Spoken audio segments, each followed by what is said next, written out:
Ladies and gentlemen, the President of the United States, Donald J. Trump. And I'm proud to be an American, where at least I know I'm free. And I won't forget the men who died, who gave that right to me. And I gladly stand up next to you and defend her still today. 'Cause there ain't no doubt I love this land. God bless the USA.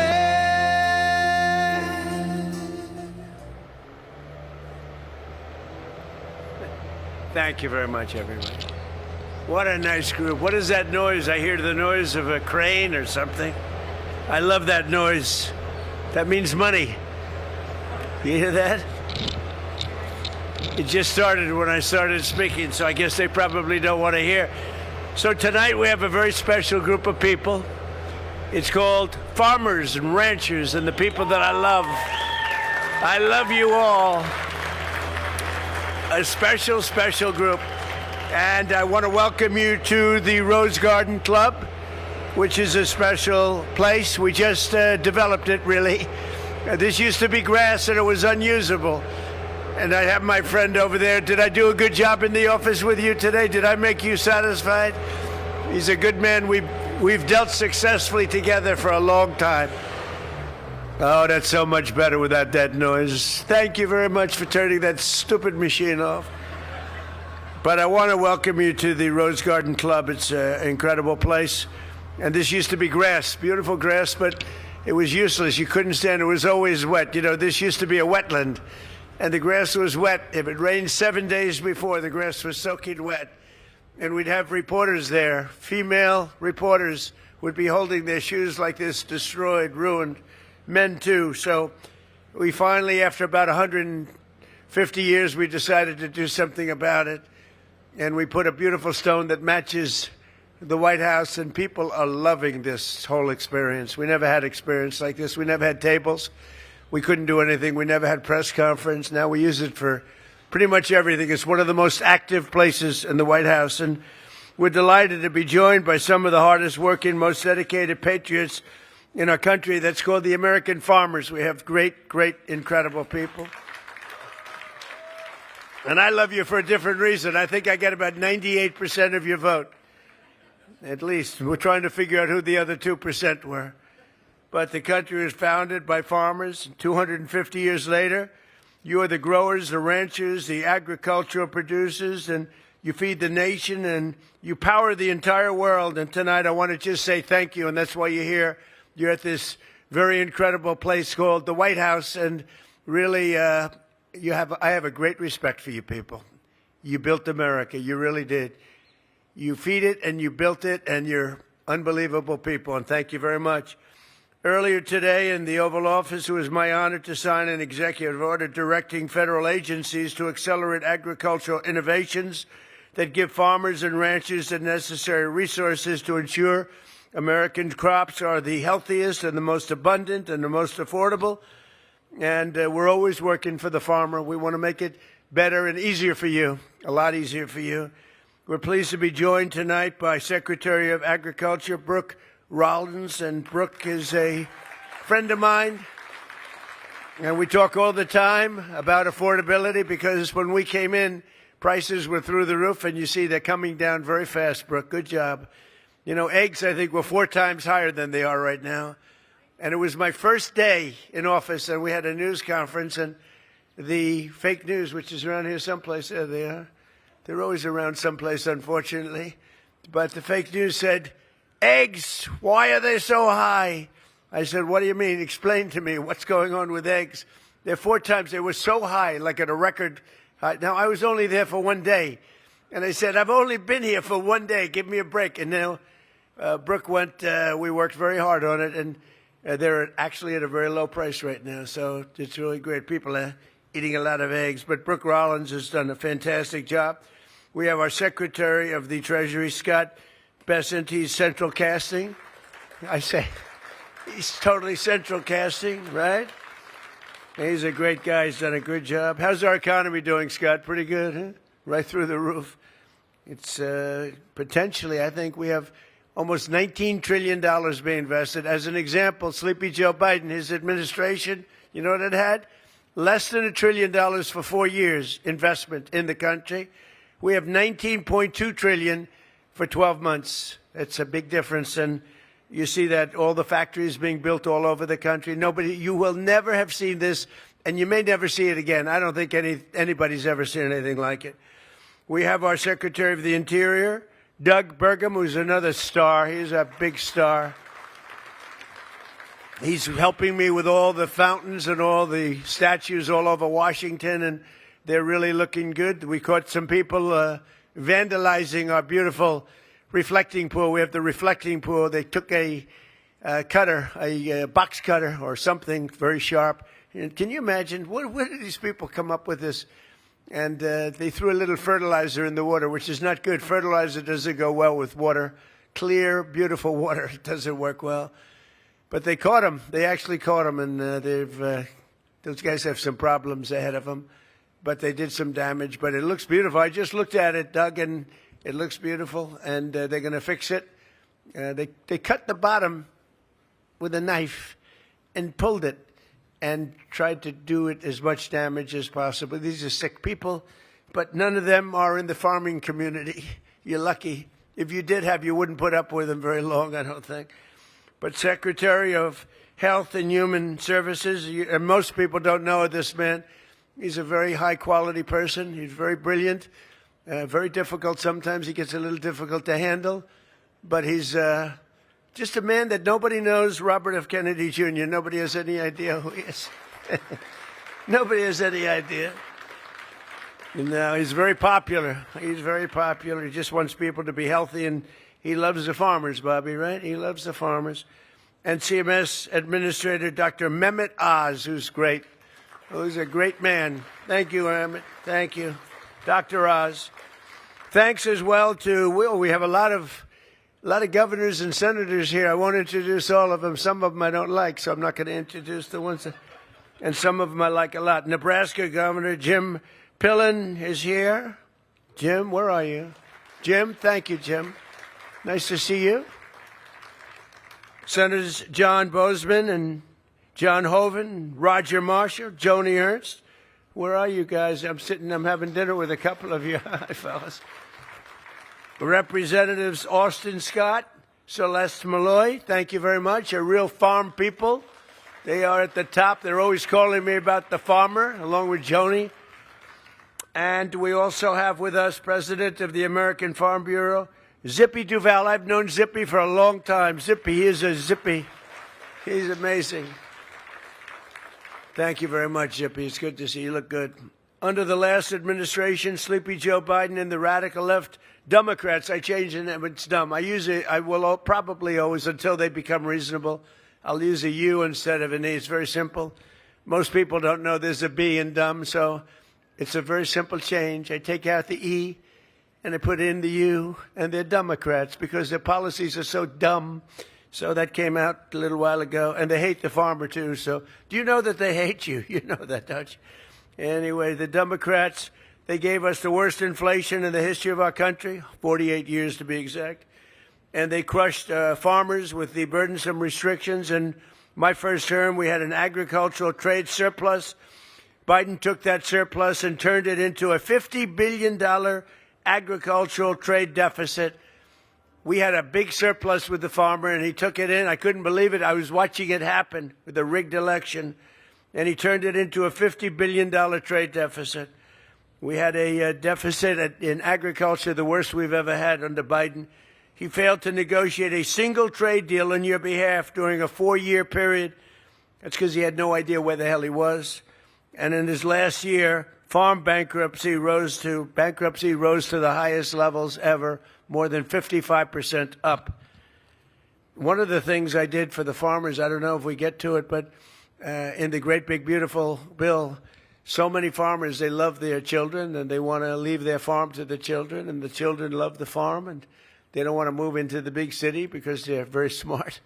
They want to stay in the farm, but a lot of the farmers are cash rich, and in some cases, and others are really land rich. And the ones that are land rich were having a little problem. They'd leave their farms, and their children would have to go out, borrow a lot of money to pay the estate tax or the death tax, a nasty tax, and it would be like 55, 60% in some cases. And they'd end up losing the farm.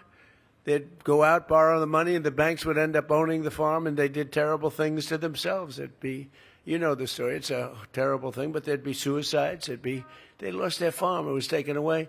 And I ended in the great big beautiful bill the death tax on farms and small businesses. So if you like your children, good. If you don't like your children, I would say leave the farm to somebody else.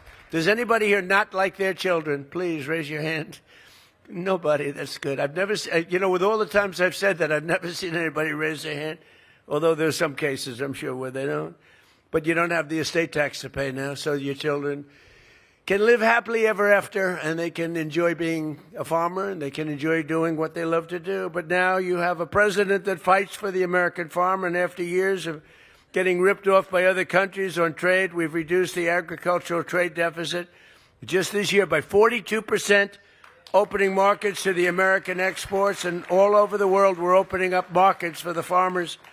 And we have another one, a new market coming up, and that's called the lovely country of Iran. It's a beautiful place. Would anybody like to go there?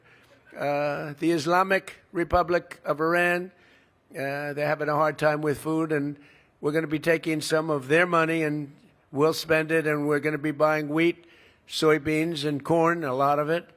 And that process is going to be starting pretty soon. It's going to be pretty big, too. I think it's going to be very big. We have an expanded market, dairy in Europe, and the dairy market, as you know, in Europe, we've opened it up because they had it closed. In Asia, South America, Australia is now allowing U.S. beef into its market for the first time in more than 25 years. And China is committed to purchase at least $17 billion in U.S. agricultural products, in particular soybeans. So I just left President Xi 3 or 4 weeks ago, and he's agreed to purchase $17 billion worth of mostly soybeans and different things, but mostly soybeans. I terminated the insane electric vehicle mandate where they wanted your tractors within 5 years to be all electric. That's just what you want, is an electric tractor. Would anybody like an electric tractor? Because typically it's not the greatest. You run out of fuel. If you're out in the field someday and you're running a little low on juice, you'll never get it started. You might as well abandon it. So ridiculous. But I ended the electric vehicle mandate, which would have gutted the ethanol industry forever. And I saved your ethanol industry, and I think everyone knows that. Maybe nobody more so than Joni and some of the great senators that we just mentioned. Senator Marshall has been calling me all the time, oh, you got to save the ethanol. So we did, right? We did. We saved it. We saved it. So it's very important. And the Democrats don't even know what ethanol is. We eliminated unnecessary restrictions on sales of E15. And I made it clear that I will sign a bill allowing E15 all year round. And that was something that was very important to the farmers. I also repealed the Biden administration's ridiculous Waters of the United States rule. It sounds so beautiful, the Waters of the United States. It sounds so beautiful, the Waters of the United States. It's a killer. It absolutely destroyed you and your businesses. Had a good name, and everything else was bad. When I did that, I said, I'm going to be killed by the fake news media with this one. I'm destroying the waters of the, think of that, the title. And when I did it, I was surrounded by farmers when I signed it, and half of them were crying. They said, you've saved our business, sir. Pretty amazing, right? We passed the largest tax cuts in American history and made the small business tax deduction permanent, benefiting 98% of farmers and ranchers to help keep your family farms in good shape. But it was a fantastic thing that we did for the farmer. I took a lot of heat because sometimes there is a group of people that are the exact opposite of the farmers, and what's good for the farmers is not good for them. But I am pro-farmer. I will tell you right now, I am pro-farmer. And yesterday we also called on Congress to pass a supplemental funding bill that will provide $11 billion in relief towards specialty crops and helping our great agricultural producers rebound from the losses that they had due to the Biden administration's horrible, horrible rules and regulations. So we're going to be getting an $11 billion payment in relief to our farmers. And Brooke, you'll distribute that money, hopefully equitably. You'll do it equitably, and you'll do a great job with it.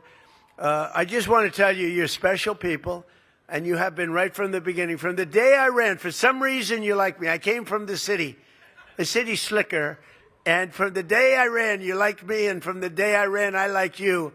And we won Iowa, and we won Nebraska. We won everything. We won everything there is to win having to do with the farms. And now I think we're more popular than ever before. And you have an interesting industry because you go up and down. It's, like a little bit of a yo-yo. But if you remember, last time I got you $28 billion because you were taken advantage of by a lot of countries, including China. And I took $28 billion $28 billion out of the tariffs, and I made you all whole, beyond whole, I think, but we made you whole. And now even just in talking here, we're doing the $11 billion relief to help you get through a pretty difficult period of time. We're never going to let you down. We're never letting the farmer down. We let the farmer down. We're letting our country down, and we're doing great. Just so you understand that 2 years ago, we had a dead country. We were a dead country. We were a laughing stock all over the world. We had a man that couldn't walk down those 2 steps. We had a man that couldn't sign a document. He had to use an auto pen. You saw the auto pen over there? He was an auto pen. We call him the auto pen president. And think of it, like 96% of the things he signed, he couldn't sign his name. What happened was a rigged election.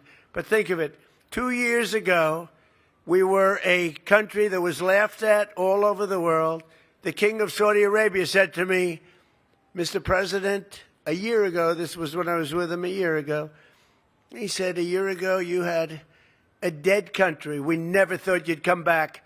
And now you have the hottest country anywhere in the world. We are the hottest country anywhere in the world. We have the strongest military. We took over Venezuela in less than 1 day. And the oil is flowing, and we're getting along with them great. We're going to, by the way, help them with their they had a tremendous earthquake last night that you read about, massive in Caracas. But we're going to help them out. But we did that. And Iran, effectively, within a week and a half, we knocked out their entire military, their leadership, their aircraft, their Navy. They had 159 ships within 1.5 weeks. They were all at the bottom of the sea. And then I have to listen to the fake news. Oh, they're much better today than they were then. These people are crazy. They want to make a deal with us very badly. And we probably will. I think we will. But the Strait is open. Yesterday, they took out 19 million barrels of oil. That's the most in the history of the Strait. And the oil prices are dropping like a rock. And, as goes oil, so goes everything else, including all of your products. You have to spend a lot of money for your tractors. Now you're going to be spending much less than you were spending just a few weeks ago. And, with all of and Scott will tell you this, with all of the things you hear about, we had to go and make a U-turn. We had the best numbers we've ever had.